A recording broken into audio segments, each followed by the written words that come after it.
Kansas সিটির Arrowhead স্টেডিয়ামের প্রতিটা দর্শক যেন জানতেন লিওনেল মেসির খেলা সবাই শেষবারের মতো প্রাণ ভরে উপভোগ করছে। চোখের পলক ফেলতেও যেন তাদের ভয় লাগে। চোখের পলক না ফেলাটাই তো স্বাভাবিক। এত বছর পরও মেসি এখনও সেই একই মুগ্ধতা ছড়াতে জানেন, যে মুগ্ধতায় প্রথম বুঁদ হয়েছিল পুরো বিশ্ব অনেক বছর আগে।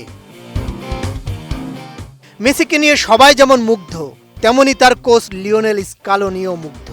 আলজেরিয়ার বিপক্ষে ৩-০ গোলের বড় জয়ে লিওনেল মেসির চোখ ধাঁধানো হ্যাটট্রিকের পর পুরো ফুটবল বিশ্ব মজেছে মেসি বন্দনায়। বাদ যাননি লিওনেল স্কালোনিও। ম্যাচ শেষে সংবাদ সম্মেলনে অকপটে স্বীকার করেছেন লিওনেল মেসির পারফরমেন্স ব্যাখ্যা করার মতো কোনো শব্দ তার জানা নেই। বসুন্ধরা টিস্যু, অশুদ্ধতার বিরুদ্ধে এক বিন্দুও ছাড় নয়।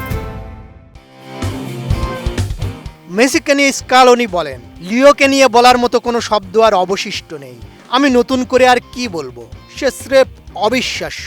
গত ২০ বছর ধরে সে প্রতিনিয়ত এই একই কাজ করে যাচ্ছে। ফুটবল দুনিয়ার প্রতিটি মানুষ তাকে মাঠে দেখতে চায় এবং তার খেলা উপভোগ করে। মেসির লড়াকু মানসিকতার প্রশংসা করে স্কালোনি আরও যোগ করেন, মাঠে সে একটা বলের আশাও ছেড়ে দেয় না, আর এটাই আমাদের দলের মূল ধরন। অধিনায়কের কাছ থেকে এই লড়াকু মানসিকতাটাই আজ আমরা পুরো দল মিলে মাঠে ফুটিয়ে তুলতে পেরেছি। ম্যাচে দাপুটে জয় আসলেও মাঠের লড়াইটা মোটেও সহজ ছিল না বলে মনে করেন আর্জেন্টাইন কোচ। আলজেরিয়ার প্রশংসা করে তিনি বলেন, আমরা আগে থেকেই জানতাম আমাদের ভুগতে হবে।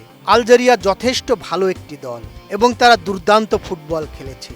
আমরা মাঠে আমাদের সেরাটা দিয়েছি, তবে ম্যাচটি সত্যি খুব কঠিন ছিল।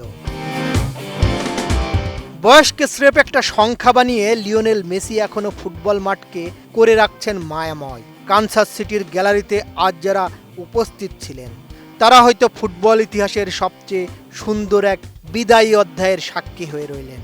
কারণ ভক্ত থেকে শুরু করে কোচ স্কালোনি সবার মনেই এখন একটাই চাওয়া, জাদুকরের এই শেষ লগ্নের প্রতিটি মুহূর্ত যেন ফুরিয়েও না ফুরায়।